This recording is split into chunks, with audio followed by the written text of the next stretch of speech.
Hey there, listeners.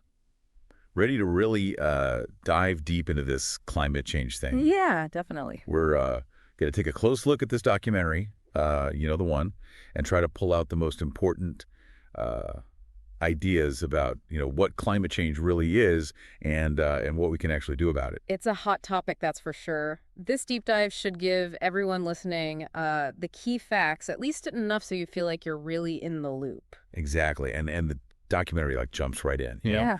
It defines, what I mean, defines climate change. It's all about those long-term shifts in weather patterns and temperatures, something we hear about all the time, right? Yeah. But here's the thing. It emphasizes that while uh, Earth climate has, gone through changes before, naturally. I mean, in the past, the crazy fast warming we're seeing right now is mainly our fault. Yeah, that's right. And to understand why that's such a big deal, we need to grasp this thing called the greenhouse effect. Mm. Okay, so think about a car parked in the sun. It gets super hot inside, right? Well, that's because the glass traps the heat, right?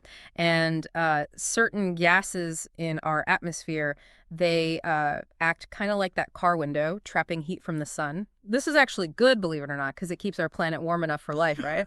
But the problem is we're pumping way too much of these gases into the atmosphere, essentially turning up the heat way too high. Okay, so that makes sense. So it's like we're messing with the planet's thermostat, kind of. Yeah. But what exactly are we doing that's causing this? The documentary lists four main culprits, and some of them, I gotta say, some of them were kind of surprising to me. Let's see if you can guess any of them. What do you think is a major contributor to climate change? Well, everyone talks about burning fossil fuels, so that's got to be one of them, Yeah, right? you nailed it. Burning coal, oil, and natural gas releases a ton of carbon dioxide. That's CO2, into the atmosphere. It's like we're constantly pumping out this invisible gas that's trapping more and more heat. Okay, so that's one down. I'm Yeah. also going to guess deforestation is a big one. We need trees to absorb all that CO2. Exactly. Trees are like natural air purifiers. Yeah. They pull CO2 out of the air and store it. When we chop them down, not only are we releasing the carbon stored in those trees, but we're also reducing the planet's ability to clean the air. Yeah. The documentary even asked how much paper we use in a year, and it turns out it's like a small forest, like a small forest worth of trees per person. Pretty crazy to think about. Yeah. Yeah, that puts things in perspective, that's for sure. Okay, so we've got burning fossil fuels and deforestation. So what are the other two big culprits? The documentary also pointed to industrial and agricultural practices. Think about factories, Yeah. transportation systems, even livestock farming, all of those. They Yeah. all emit significant amounts of greenhouse gases. Okay, that makes sense. What's the fourth one? This one's got me stumped. It's something we don't always think about, but it's waste and pollution, plastic pollution, and methane leaking from landfills, industrial waste, all that stuff. They all contribute to the problem. Wow, it's like Re- everything is connected. And the documentary really drove that point home with that ticking clock visual. uh, I mean, CO2 levels have been going through the roof since the Industrial Revolution. It's kind of scary to see it all laid out like that. It definitely makes you stop and think. And then there was that scientist warning about unchecked emissions and how much global temperatures could rise. That was pretty sobering. For sure. And speaking of things that are heating up, the documentary didn't shy away from showing us how climate change is already, affecting the planet. They listed a bunch of impacts that are happening right now. Right. And they did a great job of making those impacts really tangible. Like they compared a 1 degree Celsius increase in Earth's average temperature, like to a change in our body temperature. It might seem small, but imagine having a fever that never goes away. I mean, it can wreak havoc on your system. Yeah, that's a great analogy, and that 1 degree can have some pretty drastic consequences for the planet. The documentary showed some pretty striking visuals of melting ice caps and rising sea levels. I can't even imagine what that would mean for coastal cities. It's a pretty dire situation. And then there are the extreme weather events, hurricanes, droughts, wildfires, all intensified by climate change. Have you noticed any unusual weather patterns in your area lately? Actually, yeah, we just had that crazy heat wave a couple of months ago, the hottest it's ever been in Listener City history. Exactly.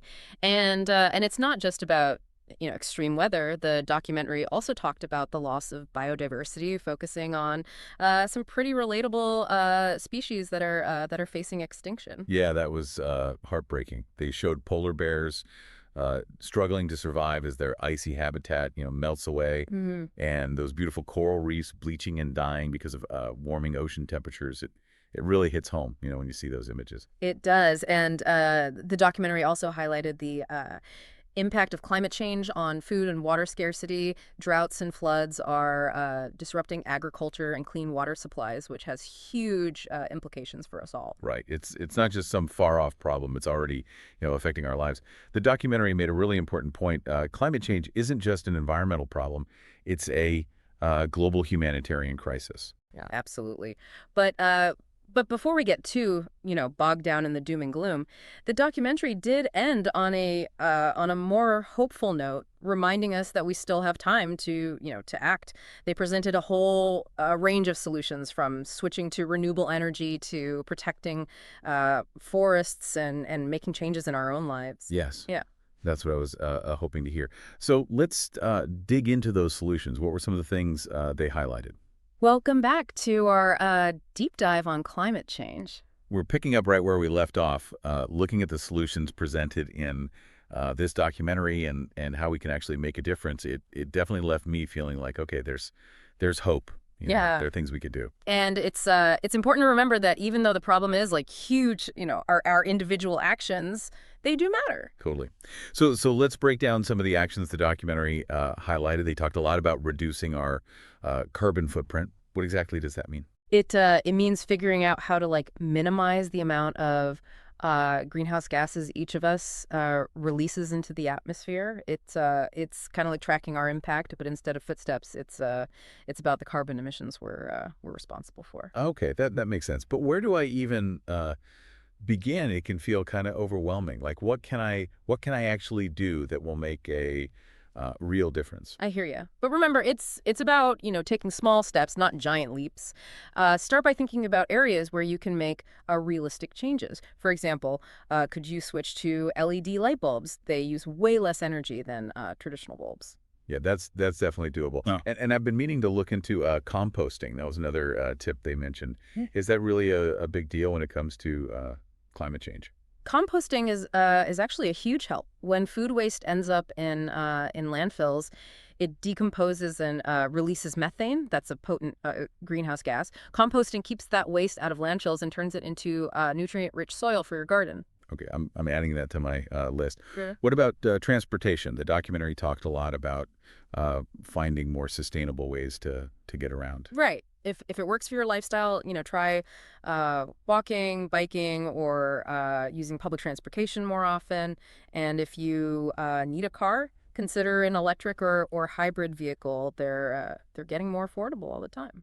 Those are all good options. Yeah. What about just consuming less stuff in general? I know that's a big one, but it can feel tough in a world where everyone's telling you to buy, buy, buy. It's definitely a challenge, but it's Yeah. about being more mindful. Ask yourself, do I really need this before you buy something new? Try to repair things instead of replacing them, and look for products with minimal packaging. It's about changing our mindset, right? Thinking about the impact of our choices. Exactly. It's about shifting from a take, make, dispose culture to a more circular economy where we reduce, reuse, and recycle as much as possible. I love that, a circular economy. It sounds way more sustainable. It is, and speaking of sustainability, the documentary encouraged viewers to support businesses and organizations that are committed to environmental responsibility. Oh, that's a good point. We could vote with our wallets, right? Exactly. By choosing to spend our money with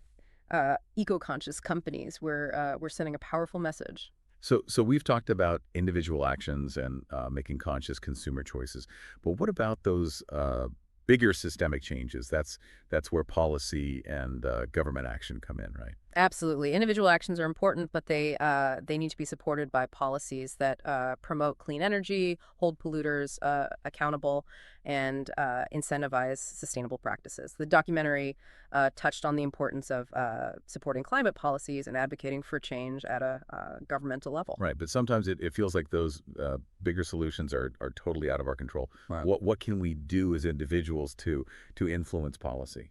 Remember, we have a voice. We can contact our elected officials, sign petitions, support organizations working on climate policy, and even participate in peaceful protests or demonstrations. So it's about using our voices to push for change at a higher level.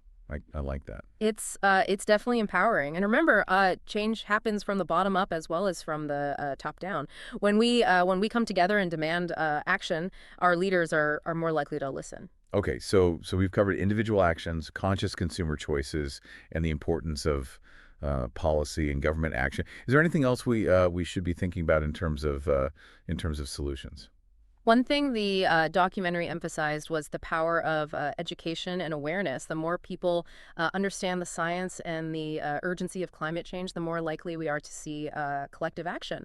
It's about having those conversations, even if they're difficult, and sharing what we know with others. That makes sense, Yeah. and it goes back to that idea of not feeling powerless. The more we learn, the more we feel equipped to make a difference. Exactly, and that's what we're doing right now. With this deep dive, exploring these ideas together. It's a step in the right direction. It definitely is, and it's a reminder that we're not alone in this. The documentary showed all these amazing examples of people around the world who are fighting for a more sustainable future. Right, and they highlighted some of the incredible innovations that are happening in renewable energy, sustainable agriculture, and green technology. Yeah, remember that vertical farm they showed, Yeah. growing food in the middle of a city using way less Yeah. water and land. That was so cool. It made me feel like, wow, we can actually do I this. know, and they also talked about advances in carbon capture technology, which could potentially remove CO2 directly from the atmosphere. So there's a lot of exciting stuff happening on the technology front, but technology alone uh, can't solve the problem, right? We also need to change our behaviors and our systems. You're absolutely right. It's a multi-pronged approach. Tech, policy, and individual actions. We need all of it to create a truly sustainable future. Okay, so we've covered a lot of ground in this deep dive. We talked about the causes and impacts of climate change, explored a bunch of solutions, and even touched on the importance of policy and government action. It's been a pretty intense journey, wouldn't you say? Welcome back to our deep dive.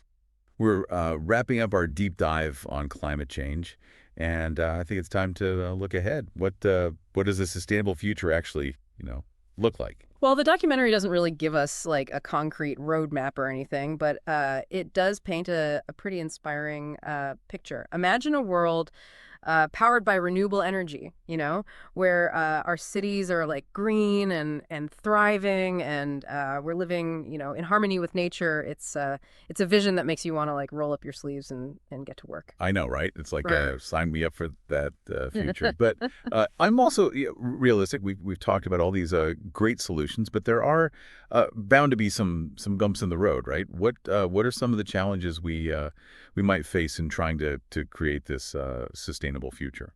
Well, one of the biggest hurdles is overcoming inertia. It's easy to get stuck in our routines and resist change, even when we know it's good for us, good for the planet. It happens at an individual level, like, ugh, do I really have to switch to those energy saving light bulbs? But it also happens on a much larger scale with entire industries and governments, dragging their feet. I totally get that. It's like that saying, the hardest thing to change is a closed mind. So how do we break through that inertia? It starts with awareness and education. The more we understand the science and the urgency of the problem, the more motivated we'll be to act. And we need to spread that knowledge, talk to our friends and family, share resources, and push for better climate education in our schools. So it's about creating a ripple effect. One person's actions, inspiring others to take action. Exactly. And it's about pushing for change at all levels. Individual action is important, but we also need to work together to create systemic change. And that brings us to another challenge: the need for global cooperation. Climate change is a global problem, and it requires a global solution. But that can be really tough, right? Different countries have different priorities, different resources. It definitely is complex, but the documentary reminded us that we're all interconnected. What happens in one part of the world affects us all. We need to bridge those differences, find common ground, and work towards a shared goal. And that's where those international agreements and organizations like the United Nations come in. Exactly. They provide a platform for countries to come together, share knowledge, set goals, and hold each other accountable. Okay, so overcoming inertia, fostering global cooperation, those are some pretty big challenges. Any other potential roadblocks we should be thinking about? We also have to contend with the influence of powerful groups that benefit from the status quo. Think about industries that are like heavily reliant on fossil fuels. They might resist change that threatens their bottom line, even if it's in the best interest of the planet. It's like they're putting profits over the planet. Yeah. So how do we deal with that kind of opposition? It's about holding those groups accountable, demanding transparency, and pushing for policies that prioritize sustainability over short-term gains. And that's where grassroots movements and citizen activism come in. Remember those inspiring images from the documentary, people from all walks of life marching in the streets, demanding action on climate change? Oh yeah, that was powerful. It felt like a real turning point. It really did. It showed the power of collective action, and it highlighted another crucial aspect of a sustainable future: social justice. Wait, how does social justice tie into climate change? Well, climate change doesn't affect everyone equally. It's the most vulnerable communities, often those who have contributed the least to the problem, who are hit the hardest. So it's about making sure that everyone has access to a healthy and sustainable environment, regardless of their income or where they live. Exactly. A truly sustainable future has to be a just future, one that prioritizes the well-being of all people and all living things. I love that. It's a really holistic vision. So how do we get there? What are some concrete steps we can take to build that kind of future? We've talked about a lot of those steps already, reduce our own carbon footprint, support sustainable businesses, advocate for climate policies, educate ourselves and others. Right. It's about taking action at every level: individual, community, national, global. And it's about staying engaged, staying informed, and never giving up hope.